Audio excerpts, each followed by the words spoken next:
Hello and welcome to this week's Chatty Corner. What's been going on this week? I don't know, stuff. Mirror's Edge has started. How are you enjoying it? There should be 2 chapters of that now.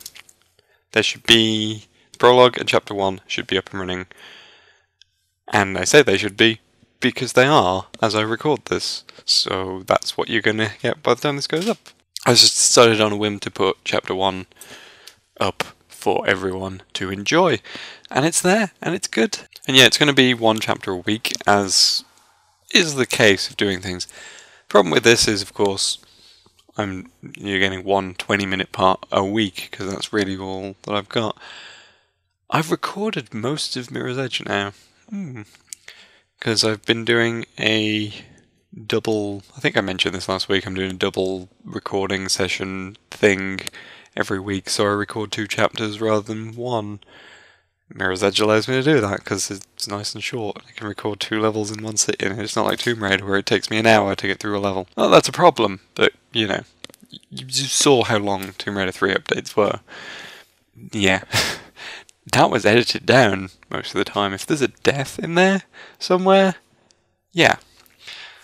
And Tomb Raider 3, of course, has the issue of not being able to save absolutely everywhere, so there's a lot of backtracking going on that you didn't get to see. Mirror's Edge, not so much, because it's also got good checkpoint systems. There have been times where I've got to redo certain parts, and I'll have to edit those bits out, but it's never much. It's like a minute or so, if that, because the levels aren't long. So, yeah. But of course, that's going to lead some questions about, like, what's going to happen when I'm done recording it.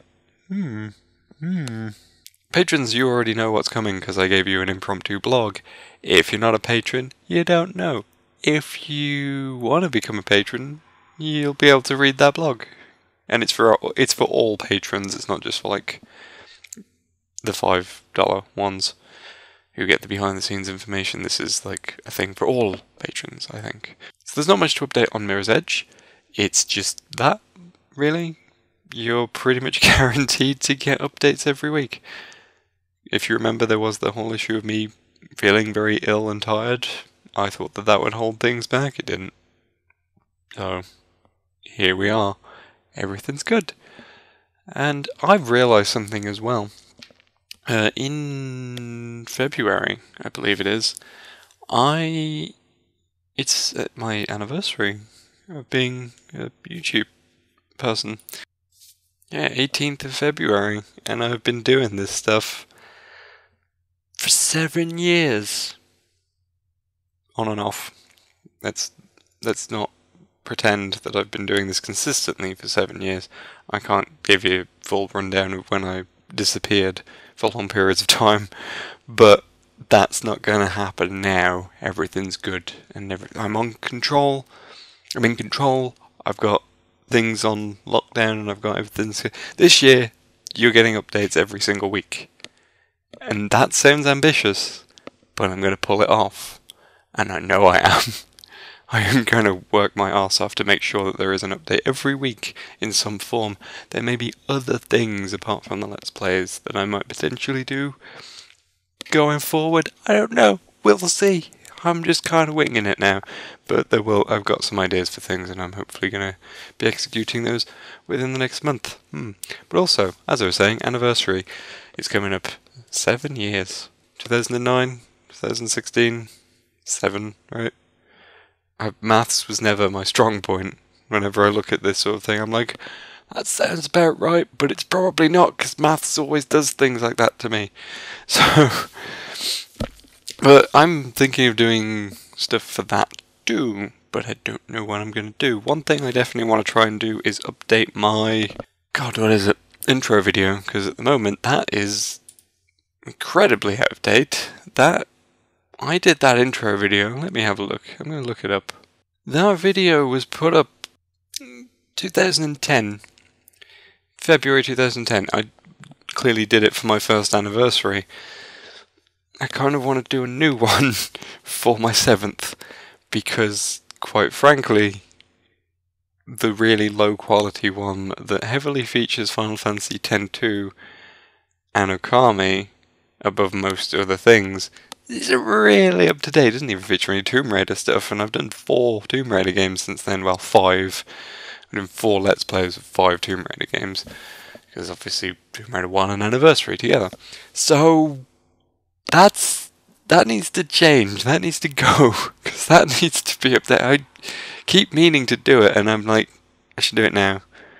I should do it now. So yeah, that'll probably be one thing. It probably won't be as long as that one. Probably be like a minute, because I want to just make sure it gets done.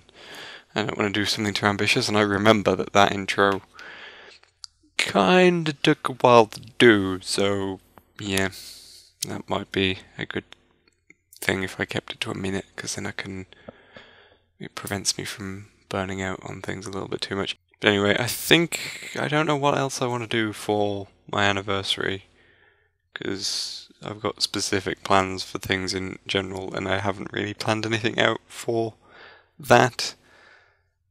For the 18th, I would love to do some sort of Q&A type video sort of thing, but I don't know what sort of response I'm going to get to that.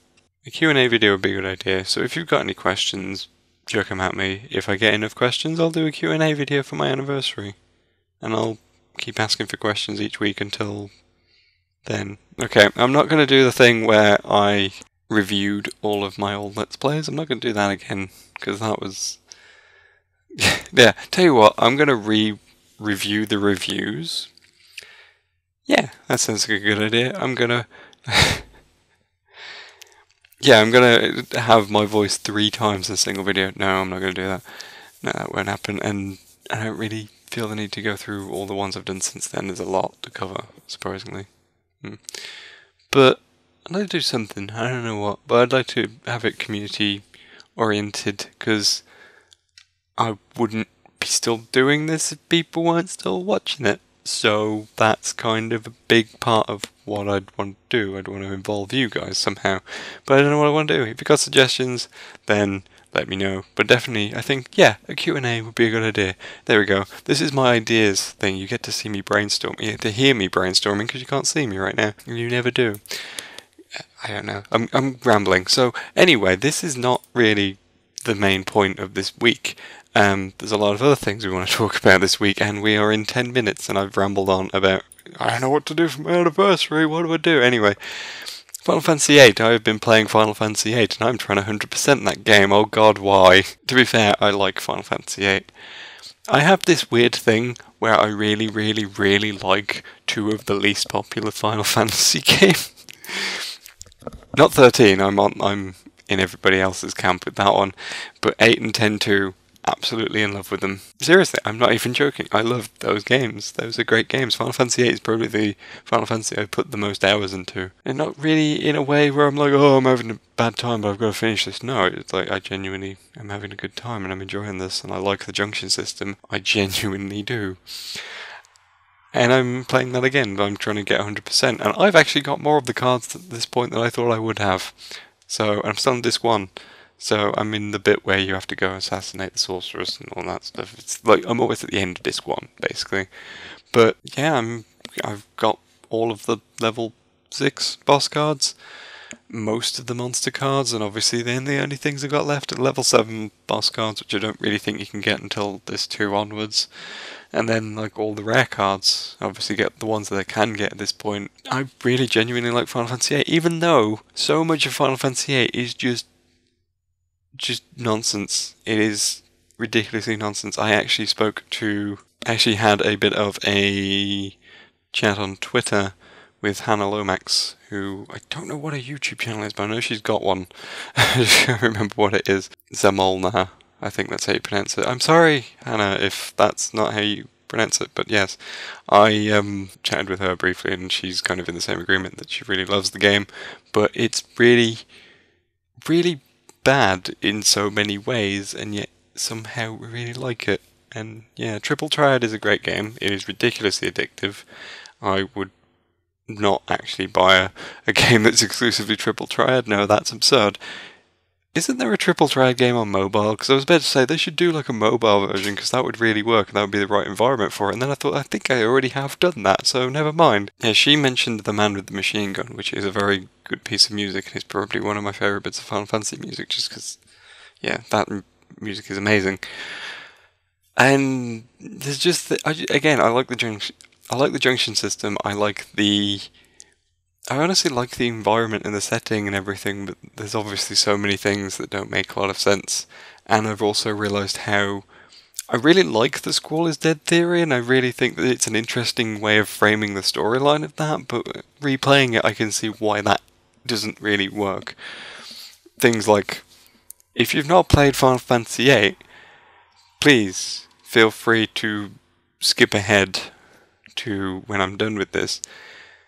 But on the first disc, when you go to Timber, there's a big TV screen and it's got like static, and they've said that there's radio interference and all the rest of it. And if you pay close attention, there's a lot of stuff on there, on the screen, like "I will never let you forget," and "I'm alive," and "bring me back there." Those are the key things that people have picked out from that text. And it's kind of heavily hinted that what that is, there's a sorceress who was captured and put into space, and she was sealed in this tomb that prevented her from using any magic to escape. And it seems that that's interfering with the radio waves, and it seems that her thoughts are interfering with the radio waves as well, and they're getting transmitted over radio waves, and that's what those messages are. And that doesn't make sense if the Squall is Dead theory holds up. And the reason for that is, if you don't know what the Squall is Dead theory is, basically the idea is at the end of disc 1, Squall gets a gigantic ice spear jammed through him.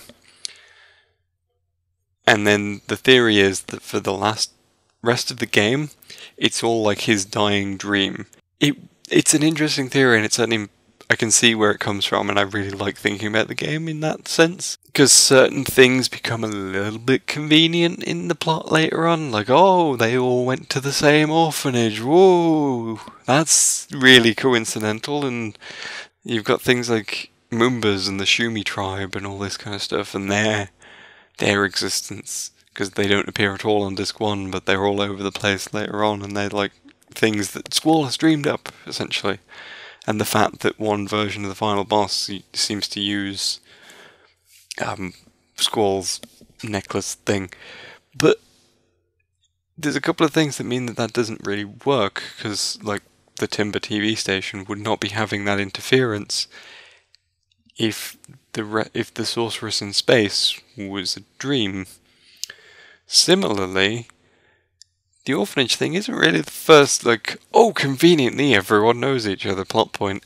You've also got the fact that the general that you meet to discuss assassinating the sorceress is conveniently Renoa's dad.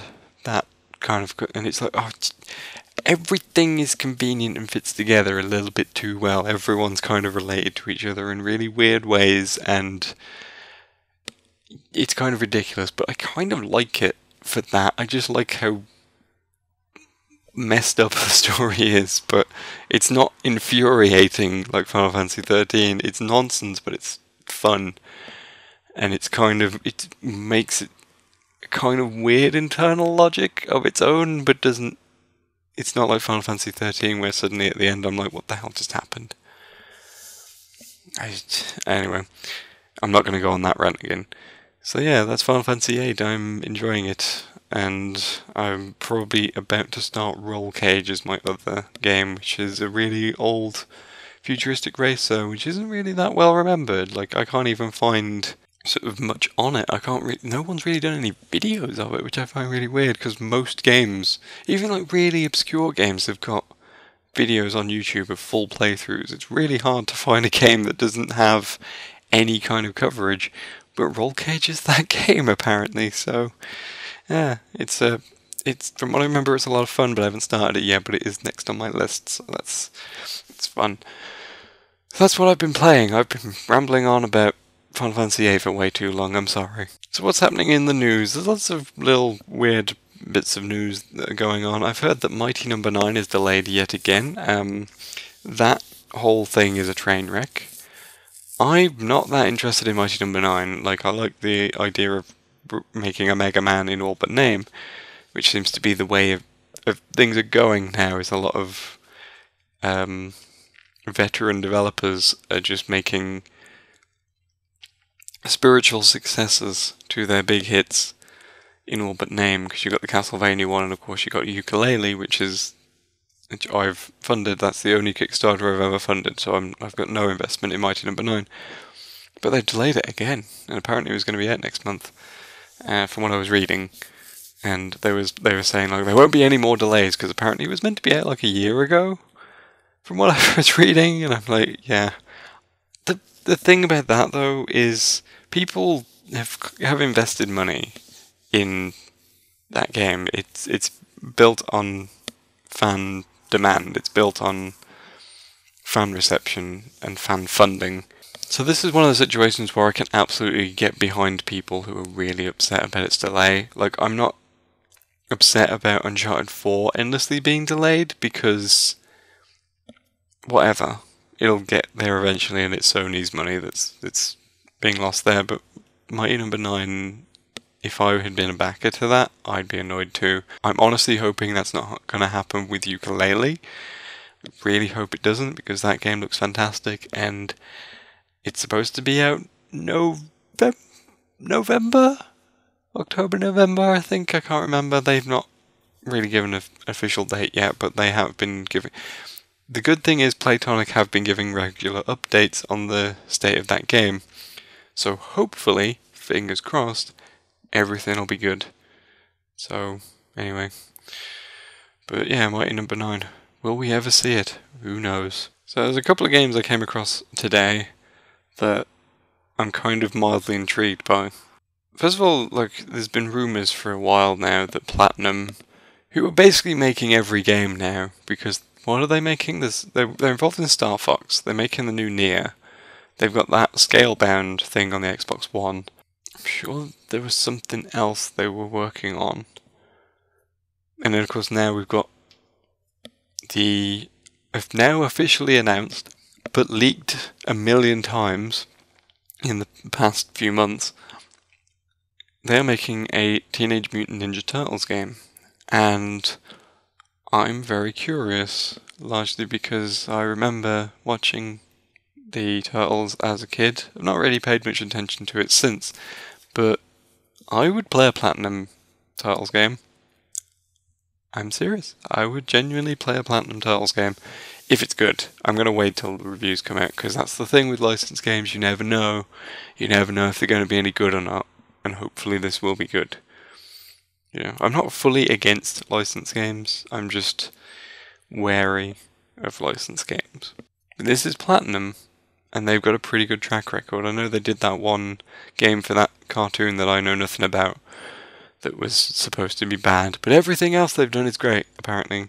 And apparently, like, the Transformers game they did was supposed to be good, so fingers crossed for Turtles, I guess. But yeah, that's something I've got my eye on, I reckon. You know, relive my childhood a little bit, because I haven't really paid any attention to Turtle stuff since then. And the other game that I came across today,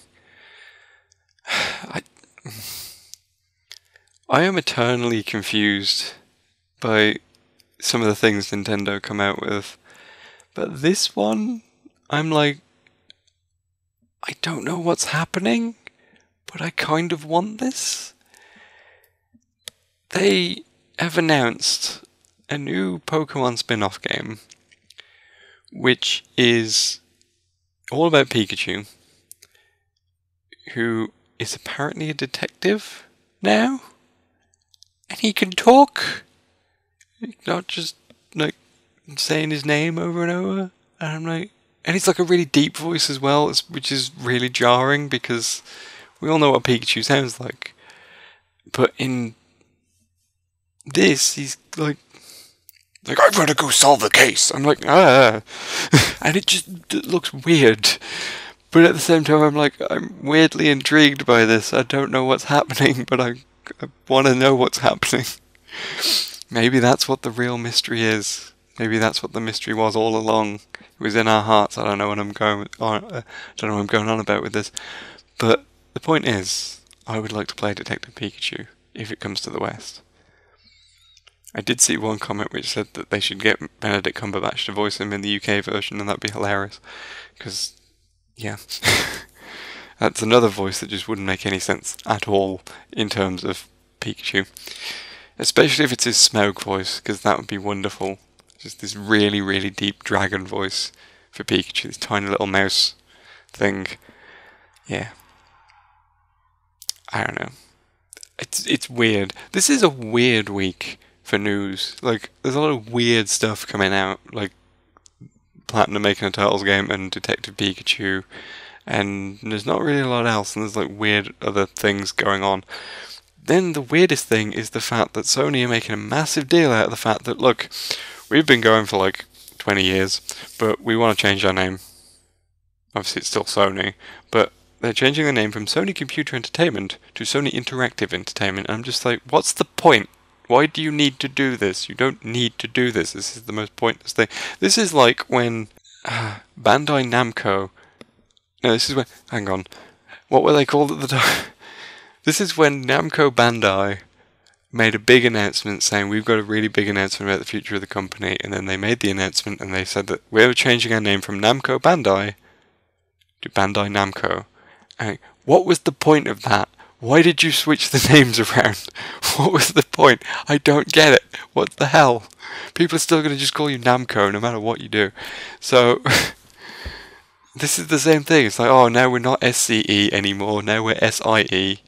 Now we sound like a detective agency.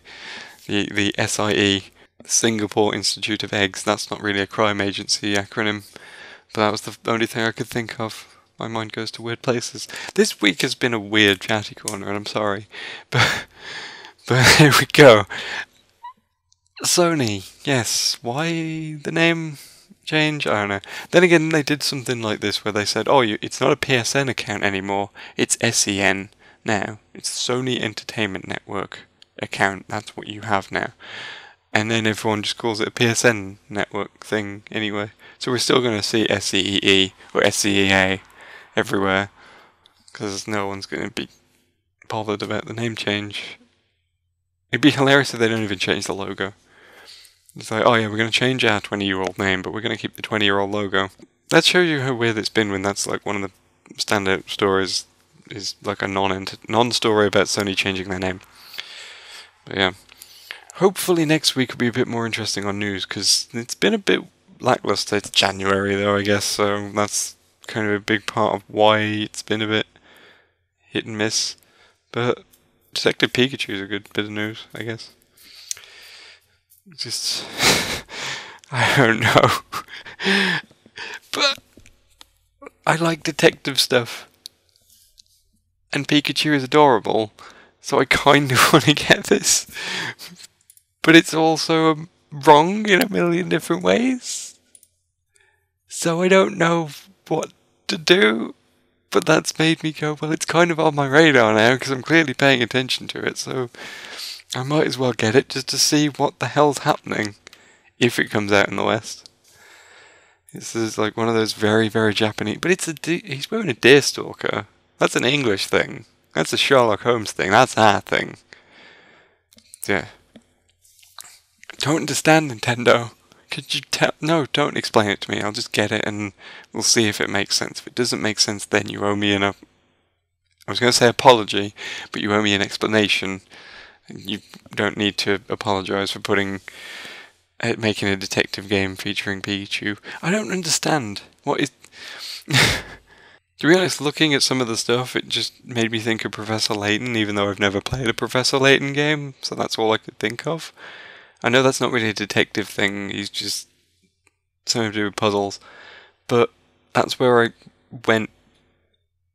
I'm like, is this being developed by Level 5? Probably isn't, but you never know.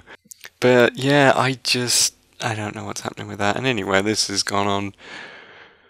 It hasn't gone on too long, it's actually almost half an hour, and I've had Chatty Corners that have gone on to 40 minutes before, and that's...